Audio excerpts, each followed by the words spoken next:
Mrkva je neizostavna povrtnica u većini vrtova, a ona domaća puna je okusa, vitamina i minerala. Najbolje uspijeva na rastresitim i pjeskovitim tlima jer su ona najpogodnija za normalan rast korijena koji na teškim i glinenim tlima može biti deformiran. Mrkvi odgovara blago kiselo do neutralno tlo, pH reakcije od 5,5 do 6,5. U današnjem videu govorimo o svim neophodnim koracima u uzgoju mrkve, koji će osigurati dobar i kvalitetan urod. Malo truda i pažnje dovesti će do uspješne berbe, pa čak i u nekoliko navrata tokom sezone uzgoja. Ukoliko još niste, podržite naš rad tako što ćete zapratiti kanal te budite u toku sa neophodnim radovima u vrtu. I ne zaboravite na nagradno pitanje u svakom videu, čiji odgovor pišete u komentar i povećavate šansu da osvojite vrijedne poklone. Kako bi omogućili neometan rast i razvoj pravilnog korijena mrkve, važna je dobra priprema tla. Treba se pobrinuti da u zemlji dubine do 30 cm nema kamenja i gruda koje bi mogle spriječiti njegov razvoj. Međutim, ako nemate izbora i vaše je tlo glinasto, onda ju možete sijati na uzdignute gredice koje su ispunjene prozračnim supstratom ili ilovastom zemljom. Ono što je nas oduševilo jeste uzgoj mrkve u vrećama.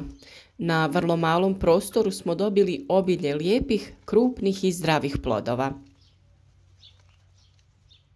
Najbitnije je redovno zalijevanje i kvalitetna priprema tla u vrećama.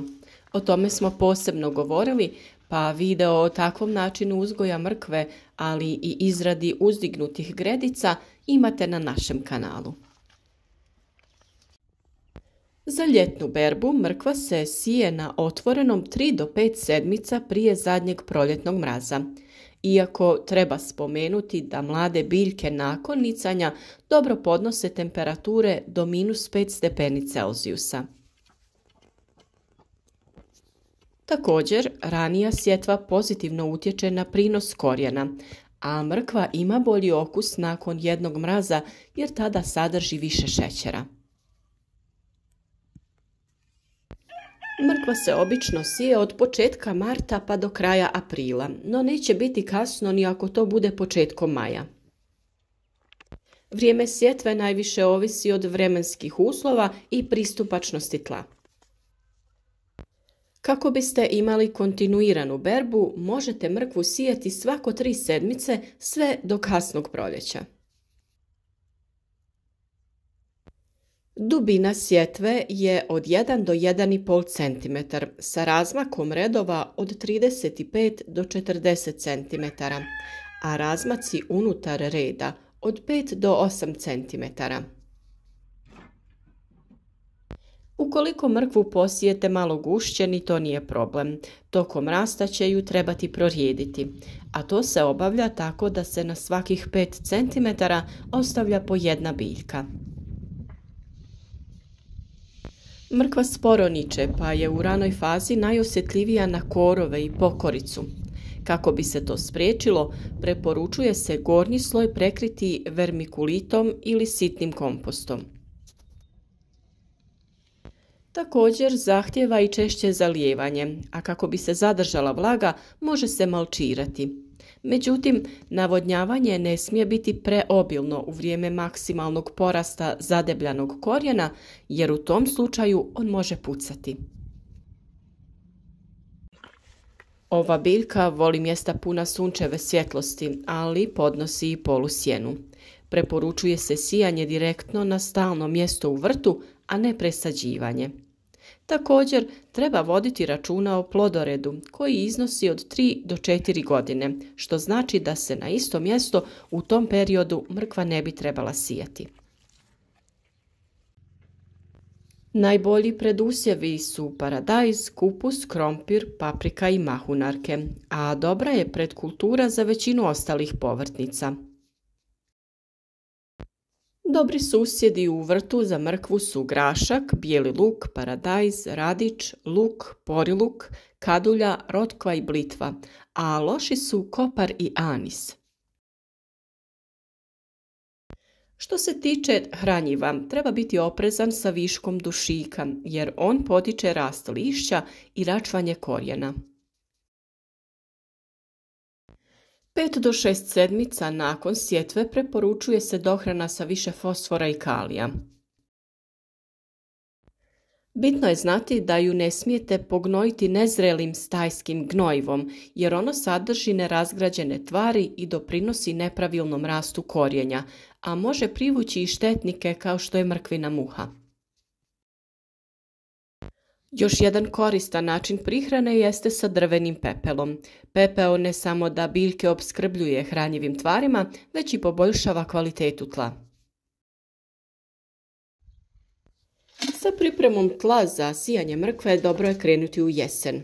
Prilikom obrade zemljišta za buduću sadnju mrkve istodobno dodajemo humus, kompost ili glistinac. Ako je kvalitetno tlo, tada dodajemo 1 do 2 kg po metru kvadratnom zemlje. Ukoliko je tlo tvrdo zbijeno, tada je potrebno dodati čak do 10 kg takvog hranjiva po metru kvadratnom. Također, tada tlo posipamo suhim pepelom, 100 g po kvadratnom metru. Pepeo alkalizira tlo i čini ga plodnijim za sadnice mrkve. Ukoliko to niste tada odradili, ni sada nije kasno.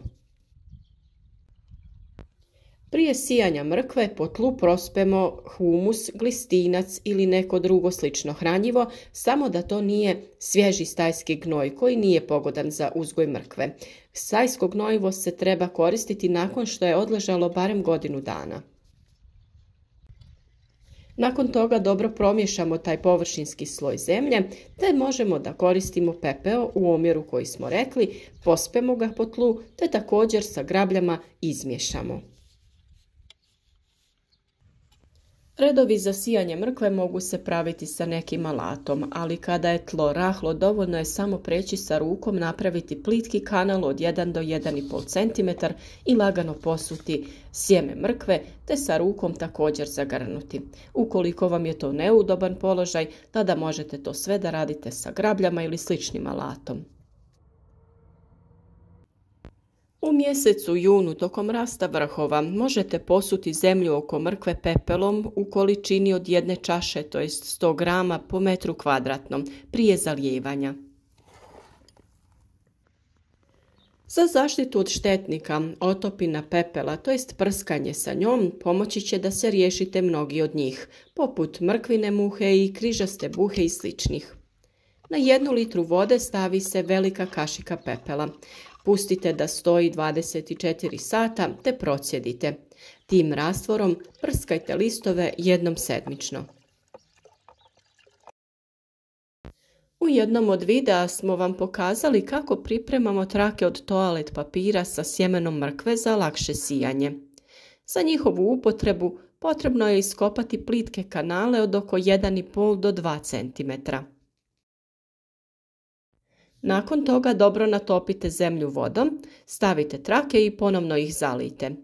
Zagrnite tankim slojem zemlje i redovno zalijevajte kako bi se papir rastopio, a sjeme što bolje klijalo i niknulo. Ukoliko vam se sviđa naš način rada i uzgoja biljaka, družite se s nama, zapratite naš kanal i saznajte sve o uzgoju voća i povrća.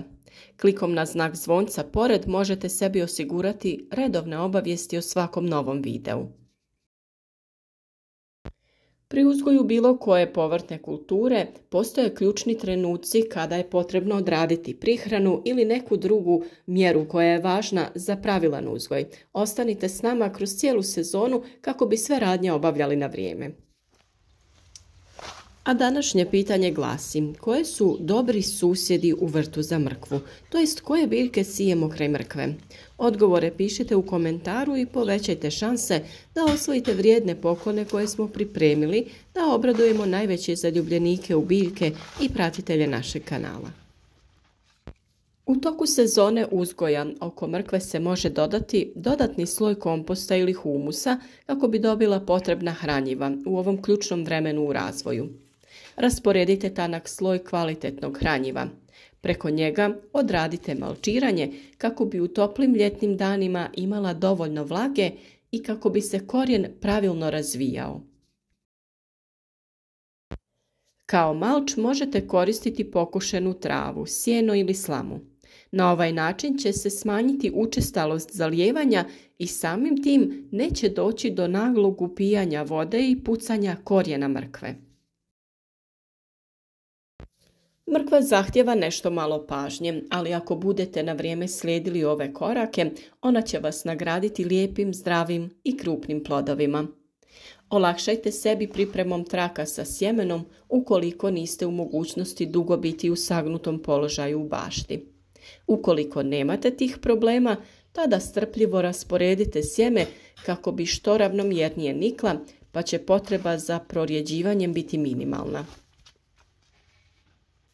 Također na vrijeme krenite sa uklanjanjem korova, jer s obzirom da mrkva dosta sporo niče, oni je mogu tako reći zagušiti, pa da imate velikih muka prilikom plijevenja korova.